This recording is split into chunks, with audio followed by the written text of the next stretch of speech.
మే నెల 2025 సంవత్సరంలో 12 రాశుల వారికి గ్రహస్థితి ఏ విధంగా చెప్తున్నాను. మొట్టమొదటగా మనకి ఏప్రిల్ 13వ తేదీన రవి మేష రాశిలోకి వస్తున్నాడు. ఇక మీనరాశిలో ఎవడున్నాడండి? బుధుడు, శుక్రుడు, రాహువు, శని గ్రహాలు ఉంటాయి. ఇకపోతే గురుగ్రహము వృషభ రాశిలో మే 30 తర్వాత ఏమవుతుందంటే మనకి ఈ యొక్క మిథున రాశిలోకి వస్తుంది. అంటే మనం ఇప్పుడు చెప్పుకోబోయేది మే నెల కాబట్టి మనకి గురుడు వృషభ రాశిలో ఉన్నట్టుగానే తీసుకోవాలి. ఇకపోతే కుజుడు ఏప్రిల్ 2వ తేదీన మనకి కర్కాటక రాశిలోకి నీచపట్టి వచ్చాడు. కాబట్టి ఈ యొక్క రాహు వచ్చేసరికి మే 29వ తేదీన 2025 సంవత్సరంలో మీన రాశి నుంచి కుంభరాశిలోకి వస్తాడు. అలాగే ఈ యొక్క కేతువు ఈ యొక్క కన్యా రాశి నుంచి సింహరాశిలోకి వస్తాడు. ఇదండి గ్రహస్థితి. కాబట్టి ఈ గ్రహస్థితి ద్వారా మనకి 12 రాశుల వారికి ఎలా ఉందో మనం విడివిడిగా ఒక్కో రాశికి చూద్దాం. ఇకపోతే ఈ ప్రతి ఒక్కళ్ళకి కూడా భార్యాభర్తల మధ్య సమస్యలు ఈ నెలలో ఎందువలన ఇలాంటి సమస్యలు వస్తాయి అంటే మనకి అక్కడ శుక్రుడు రాహుతో కలిసి ఉన్నాడు. కాబట్టి భార్యలు మొండితనంగా వ్యవహరించడం, అలాగే మీరు తారసపడేటటువంటి ఆడవాళ్ళు ఎవరైతే ఉన్నారో మీకు వాళ్ళంతా కూడా మొండిగా వ్యవహరించడం అనేటటువంటిది జరుగుతుంది. అలాగే చాలామందికి అత్తగారులతో సమస్యలు. ఏమండి మరి పెళ్ళిళ్ళు ఇచ్చేటప్పుడు కట్నాలు ఇచ్చేటప్పుడు మరి మాకు ఇస్తామన్నారు అంత ఇవ్వలేదండి అని చెప్పి అల్లుళ్ళు కూడా అత్తగారుల మీద అలిగేటటువంటి సందర్భాలు. ఆ తర్వాత భార్యాభర్తల మధ్య ఈ అత్తగారులు దూరిపోయి అస్తమాను రోజు ఫోన్ చేస్తూ ఆ కూతుర్ని అన్ని విశేషాలు అడగడం, కొత్తగా పెళ్ళైనటువంటి ఈ యొక్క అమ్మాయిలకి వాళ్ళ తల్లిదండ్రులకి ముఖ్యంగా తల్లికి అన్ని విషయాలు చెప్తారు. భర్త మరి వేధిస్తున్నట్టుగా అనిపిస్తుంది అత్తగారికి. ఈ విధంగా వాళ్ళు అయితే ఇలా చేస్తున్నాడు కాబట్టి నువ్వు వచ్చేసేయి, కాపురానికి వచ్చేసేయి, ఇంటికి వచ్చేసేయి అని అనడం. ఈ విధంగా వాళ్ళు వచ్చేయడము, అది చిన్న చిన్న సమస్యలు ఈగోలుగా మారిపోవడము, ఈ విధంగా అనేకమైనటువంటి భార్యాభర్తలు పాపం వాళ్ళ తప్పిదాలు లేకుండా విడిపోయేటటువంటి సందర్భాలు జరుగుతున్నాయి. మా గురువుగారు అయినటువంటి గరికపాటి నరసింహారావు గారు ఒక వీడియోలో చక్కగా చెప్తారు. ఏమంటే దొండకాయ కూర వల్ల భార్యాభర్తలు ఇద్దరు కూడా విడిపోయారండి అని. అంటే ఏం చేస్తారు? ఫోన్ చేస్తారు. ఫోన్ చేసి ఏం కూర వండావమ్మా అంటే అక్కడ అత్తగారింట్లో దొండకాయ పాదు ఉంది కాబట్టి దొండకాయలు కోసుకి దొండకాయ కూర వండామ్మా అంటారు. మళ్ళీ ఈ తల్లి ఒక 4 రోజుల తర్వాత చేస్తుంది.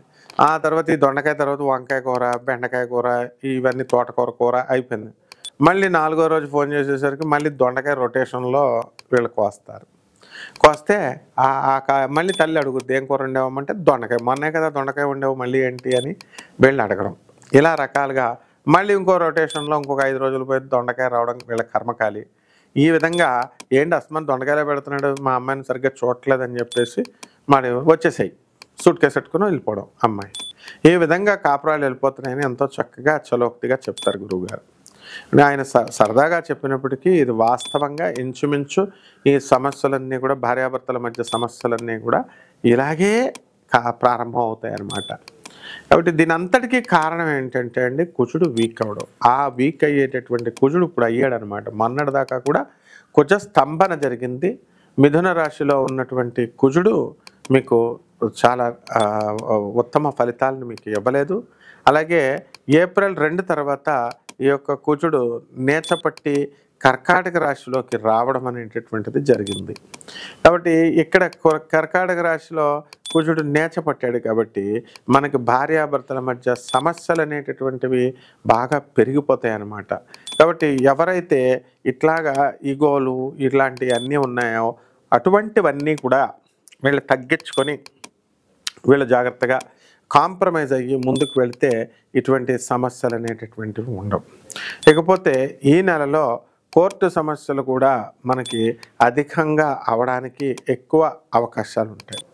కాబట్టి ఎవరైతే భార్యాభర్తల మధ్య చిన్న చిన్న గొడవల కోసం కోర్టులకు వెళ్తారో ఆ కోర్టుల్లో పాపం ఆనరబుల్ జడ్జెస్ అవనియండి, లాయర్లు అవనియండి, పోలీస్ ఆఫీసర్లు అవనియండి, లేదా పెద్ద మనుషులు అవనియండి, మిమ్మల్ని కలిసి ఉంచడానికి శతవిధ ప్రయత్నాలు చేస్తారు.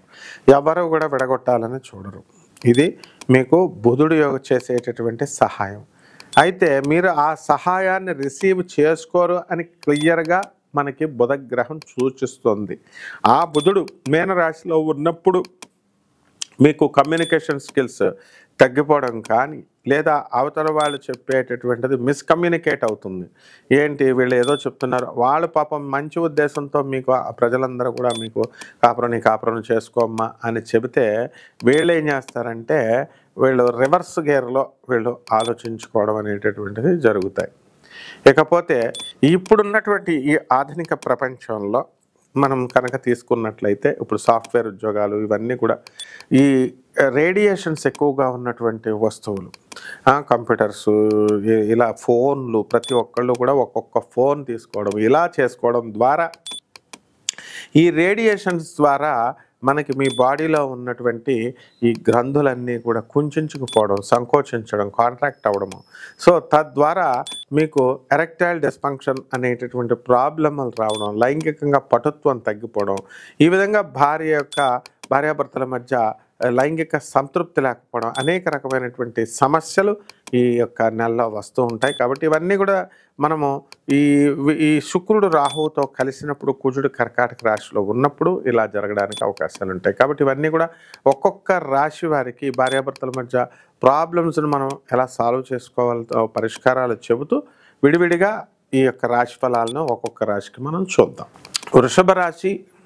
ఈ వృషభ రాశి వారందరూ కూడా అసలు బ్రహ్మాండంగా ఉన్నమ్మ ఆదాయాలు, ఖర్చులు చాలా తక్కువగా ఉన్నాయి. కాబట్టి పెసినారోళ్ళు అయిపోతారు. ఈ వృషభ రాశి వాళ్ళంతా కూడా బాగా సంపాదిస్తారు. కాబట్టి మీ యొక్క ఆడవాళ్ళ వల్ల లాభాలు, వ్యాపారాల వల్ల లాభాలు మే 30 తారీఖు 2025 సంవత్సరం వరకు ఉంటుంది. ఆ తర్వాత మనకి వృత్తిలో విపరీతమైనటువంటి మానసిక ఒత్తిడి, టెన్షన్స్ ఇవన్నీ కూడా రావడం జరుగుతాయి. కాబట్టి ఈ యొక్క వృషభ రాశి వారికి అర్ధాష్టమ కేతుగ్రహ కారణంగా మీకేమవుతుందంటే విదేశాలకు సంబంధించినటువంటి వ్యవహారాలలో కాస్త తలపోట్లో రావడం అనేటటువంటివి జరుగుతాయి. ఇప్పుడు ట్రంప్ మీకు లేనిపోని రెస్ట్రిక్షన్స్ పెడుతున్నారు. అప్లై చేసిన వాళ్ళందరికీ వీసాలు రావడం లేదు కదా. అలా అదేవిధంగా ఈ వృషభ రాశి వారు అనేకమైనటువంటి వృత్తులు చేస్తున్నటువంటి వాళ్ళు, అన్ని వృత్తుల వారు, చిన్న దగ్గర నుంచి చితక దగ్గర నుంచి పెద్ద వరకు అన్ని వృత్తుల వారు కూడా ఆదాయం విపరీతంగా మీకు పెరగడం అనేటటువంటివి జరుగుతాయి.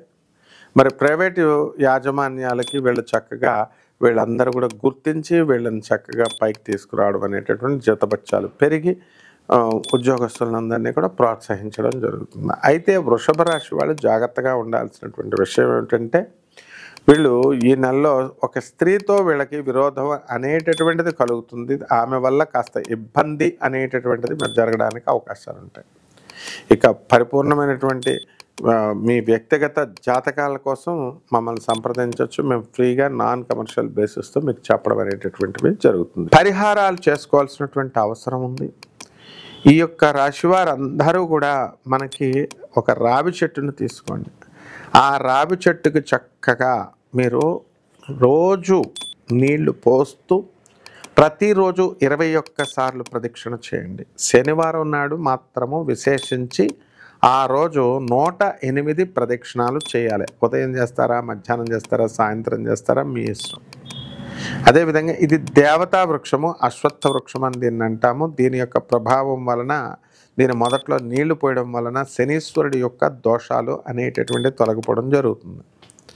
ఇకపోతే ఈ రెండవ పాయింట్ మీరు చేయాల్సింది ఏమిటి అంటే మనకి శని జపం చేసుకోండి, శని స్తోత్రాలు చదవండి, శనికి కిలోంపావు నల్ల నువ్వుల్ని నల్లని వస్త్రాన్ని ఇచ్చి పేద బ్రాహ్మణులకి శనివారం నాడు ఉదయం 8 గంటలకు దానం చేసుకోండి. దశ మహావిద్యల్లో ఒకటైనటువంటి మహాకాళి అమ్మవారి యొక్క హోమాన్ని మీ ఇళ్లల్లో జరిపించుకోవడం ద్వారా అద్భుతమైనటువంటి ప్రయోజనం మీకు కలుగుతుంది. ఇక మూడవ ఇదిగా నల్ల చీమలకి మీరు పంచదార కానీ గోధుమ నూక కానీ వేయడం అనేటటువంటిది చాలా మంచి విషయం. కాబట్టి ఈ రాశి వాళ్ళ అందరూ కూడా ఈ యొక్క తాంత్రిక పరమైనటువంటి చర్యలు, ఉపహారాలు, పరిహారాలు, అలాగే వైదిక సంబంధమైనటువంటి పరిహారాలు ఇవన్నీ చేసుకోవడం ద్వారా అద్భుతమైనటువంటి ఫలితం మీకు వస్తుంది. అలాగే బెజవాడ కనకదుర్గమ్మ తల్లి యొక్క పటాన్ని మీరు తీసుకొని ఆమె పాదాల దగ్గర ఓం హ్రీం సరస్వతి అయిన నమః, ఓం హ్రీం మహాలక్ష్మి అయిన నమః, ఓం హ్రీం దుర్గాయ నమః అనేటటువంటి మూలమంత్రంతో మీరు జపం చేసుకొని మీరు చక్కగా పాయసాన్ని నివేదనం వారానికి ఒకసారి శుక్రవారం కనుక మీరు పెట్టినట్లయితే అద్భుతమైనటువంటి ఫలితాలు మీకు లభిస్తాయి. శుభమస్తు.